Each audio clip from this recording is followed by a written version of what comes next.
आइए आज हम NCERT class 10th chapter number 3 pair of linear equation in two variables अर्थात दो चरों वाले रैखिक समीकरण एवं से संबंधित प्रश्नावली 3.4 के क्वेश्चन नंबर सेकंड के फोर्थ पार्ट का सॉल्यूशन देखते हैं।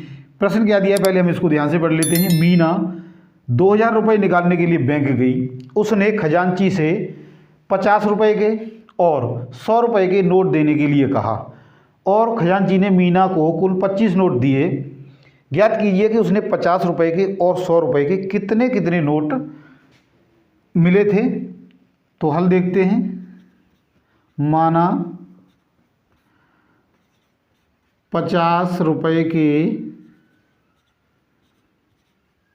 नोटों की संख्या बराबर x है और 100 रुपये के नोटों की संख्या बराबर y है। तो उसको कुल कितने नोट मिले हैं? कुल 25 नोट मिले, अर्थात नोट x प्लस y बराबर क्या हो गया? 25। Equation number first. अगली कंडीशन क्या है कि कितने रुपए लेने हैं उसने? 2000 रुपये लेने हैं। तो 50 रुपये के x नोट और 100 रुपये के y नोट, यानी 50 गुणा में x, 50 रुपये के x नोट है, प्लस 100 गुणा में y बराबर कितना हो जाना चाहिए? 2000, यानी इनकी जो कीमत है वो 2000 हो जानी चाहिए। अब हमारे पास दो समीकरण हैं और दोनों समीकरणों को हमने सॉल्व करना है। और किस विधि से करना है वह है हमारे प्रश्न में दे रखा है कि इनको हमने प्रतिस्थापन विधि से हल करना है। तो प्रतिस्थापन विधि से हल करने के लिए हम जानते हैं किसी एक समीकरण से एक वेरिएबल की वैल्यू निकालकर दूसरे समीकरण में हम उसको पुट कर देते हैं। तो यहाँ पर हम देख लेते हैं समीकरण नंबर फर्स्ट से देख लेते हैं। x प्लस वाई बराबर 25 है, तो x बराबर क्या हो जाएगा? 25 माइनस वाई। ये समीकरण सेकंड में रखने पर, यानी ये वैल्यू हम सभी समीकरण सेकंड में रख देंगे। ये ध्यान रखना है हमने कि जिस समीकरण से हमने वैल्यू निकाली है उसमें ना रख के हमने दूसरे में रखना है। एक से निकाली है तो दो में रख देते हैं। तो देखो क्या आएगा? 50, x का मान 25 माइनस वाई, तो x है यानी 25 माइनस वाई प्लस 100, y बराबर 2000। इसका गुणा करोगे तो एक जीरो आएगा, 5 25, 5 दूनी 10, 10 और 2 12, यानी 1250 माइनस 50y प्लस 100y बराबर 2000। अब 50 में से सॉरी ये 50 है, 100y में से 50y घटाओगे तो कितना बचेगा? 50y बराबर 2000। ये संख्या प्लस की है, उधर जाके माइनस की हो जाएगी, माइनस के 1250। 2000 में से 1250 को घटाना है तो जीरो में से जीरो गया, जीरो आएगा। यहाँ पर 10 में से 5 घटाओगे आप तो कितने बचेंगे? 5। यहाँ पर 9 रह गया तो 9 में से 2 घटाओगे तो कितना आएगा? 7, यानी 750 हो गया। अब इसको आगे सॉल्व कर देते हैं तो देखो क्या मिलेगा? 50 बाई बराबर 750 है, यानी y बराबर 750। ये गुणा में है तो उधर जाके ये संख्या क्या हो जाती है? भाग में चली जाएगी, यानी 50। एक जीरो से एक जीरो कट गया तो y बराबर कितना हो गया? 5 एकम 5, 2 बच गए, 5 25, यानी y की वैल्यू हो गई 15। अब ये वैल्यू हम यहाँ रख देते हैं समीकरण 1 में रखने पर। अब हम कहीं रख सकते हैं समीकरण 1 में y बराबर 15 रखने पर क्या मिलेगा? x plus Y, x plus Y बराबर 25 है। अब क्या मिलेगा हमें? y की जगह हमने 15 रखना है, यानी x प्लस 15 बराबर 25, यानी x बराबर 25। ये प्लस की संख्या उधर जाके माइनस की हो जाएगी, यानी 15। तो x बराबर कितना हो गया? 25 में से 15 घटाओगे तो 10। इसका मतलब 50 के नोटों की संख्या यहाँ लिख देते हैं। 50 रुपये के नोटों की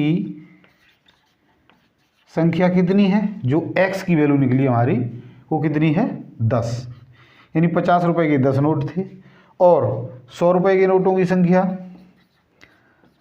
100 रुपये के नोटों की संख्या कितनी मिली हमें? 15। तो ये हमारा आंसर हो गया। नेक्स्ट पार्ट देखते हैं, पार्ट नंबर 5। किराए पर पुस्तक देने वाले किसी पुस्तकालय का प्रथम 3 दिनों का एक नियत किराया लिया जाता है तथा उसके बाद प्रत्येक अतिरिक्त दिन का अलग से किराया लिया जाता है। सरिता ने 7 दिनों तक एक पुस्तक रखने के लिए 27 रुपये अदा किए, जबकि सुशी ने एक पुस्तक को 5 दिन तक रखा और 21 रुपये अदा किए। तो एक नियत किराया और प्रतिदिन किराया हमने यहाँ पर निकालना है। तो इसका हल देखते हैं। सबसे पहले हम मानेंगे, माना नियत किराया, नियत किराया बराबर x रुपये है, प्रतिदिन किराया, प्रतिदिन किराया y रुपये है। तो पहली शर्त क्या है कि सरिता ने 7 दिनों तक एक पुस्तक रखने के लिए 27 रुपये दिए। 27 रुपये दिए अर्थात नियत किराया तो पूरा ही लगेगा, प्लस अतिरिक्त उसने कितने दिन रखे हैं? 7 दिन रखे हैं। तो 7 दिन उस पर थे, 3 दिन का किराया उसने x रुपये दे दिया। अब कितने दिन बचे? 7 - 3 यानी 4, अर्थात 4 y बराबर उसने कितने रुपए दिए हैं? 27। एक इक्वेशन हमें ये मिल गया। अगली जो शर्त है वो क्या है? जबकि सुशी ने एक पुस्तक 5 दिन रखी, यानी x प्लस यहाँ पर 5 - 3 करेंगे तो कितने मिल जाएंगे? 2। ये इम्पोर्टेंट पार्ट है। तो यहाँ पर आ जाएगा 2y बराबर 21। अब ये 2 समीकरण हमें मिल गए। इन दोनों समीकरणों को हमने प्रतिस्थापन विधि से, किससे? प्रतिस्थापन विधि से हल करना है। तो देखो क्या है, किसी एक समीकरण से एक वेरिएबल की वैल्यू को निकालकर दूसरे समीकरण में हमने पुट करना है। मान लीजिए अब की बार हम समीकरण 2 को ले लेते हैं। समीकरण 2 से x प्लस 2y बराबर कितना हो जाएगा? 21 है। तो x बराबर क्या हो जाएगा? 21 - 2y, यानी ये प्लस की संख्या थी, उधर जाके माइनस की होगी। अब इसको हमने सेकंड में नहीं फर्स्ट में रखना है। ये पहले बताया था कि जिस समीकरण से वैल्यू निकालेंगे हम उसमें नहीं रखेंगे, दूसरे समीकरण में रखेंगे। तो समीकरण फर्स्ट में x का मान रखने पर, तो यहाँ पर ये वैल्यू रख दो, x प्लस 4y बराबर 27 दिया है। x की जगह हमें क्या लेना है? 21 - 2y, यानी इस x की जगह 21 - 2y प्लस 4y बराबर 27। अब इसको सॉल्व करोगे तो माइनस के 2y और प्लस के 2y यानी 4y प्लस के 2y बचेंगे। हम जानते हैं जब दो संख्या एक प्लस की और एक माइनस की हो तो दोनों घटती हैं और जो साइन है वह बड़ी संख्या वाला आता है। तो यहाँ पर बड़ी संख्या का साइन प्लस है और बराबर क्या हो जाएगा? 27 - 21। ये प्लस की संख्या थी, उधर जाके माइनस की हो जाएगी। हम यहाँ पर इसको आगे सॉल्व कर लेते हैं। तो ये आ जाएगा 2y बराबर 27 में से आप 21 को घटाओगे तो कितने बचेंगे? 6, यानी y बराबर 6 और ये 2 गुणा में तो उधर जाके भाग में चला जाएगा 2, यानी y बराबर कितना आ जाएगा? 2 × 3 = 6, 3। अब हमने इस y की वैल्यू को चाहे कहीं रख सकते हैं। मान लीजिए हम समीकरण 1 में रखते हैं। समीकरण 1 में y बराबर 3 रखने पर, तो देखो 1 में रख रहे हैं यानी इसमें x प्लस 4y बराबर 3, x प्लस 4 गुणा में y की वैल्यू कितनी है? ये 27 है, 27। y की वैल्यू हमने 3 निकाली है तो यहाँ पर 3 रख देंगे बराबर 27। तो x प्लस 12 बराबर 27, यानी x बराबर क्या हो जाएगा? 27 - 12। 27 में से 12 घटा दो तो 7 में से 2 घटाओगे 5 आएगा और 2 में से 1 घटाओगे तो x बराबर क्या आ गया?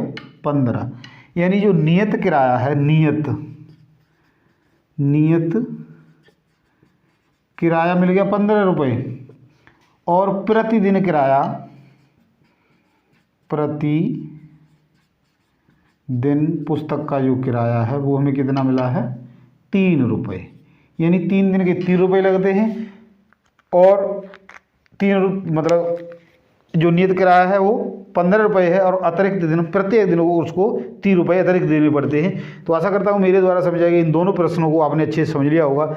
समझ लिया हमारी वीडियो को पसंद किया तो लाइक और शेयर जरूर करें, और यदि अब तक आपने हमारे चैनल को सब्सक्राइब नहीं किया तो प्लीज़ सब्सक्राइब जरूर करें। आज के लिए इतना ही, कल फिर मिलते हैं इसी चैप्टर की अगली एक्सरसाइज यानी 3.5 के साथ। धन्यवाद।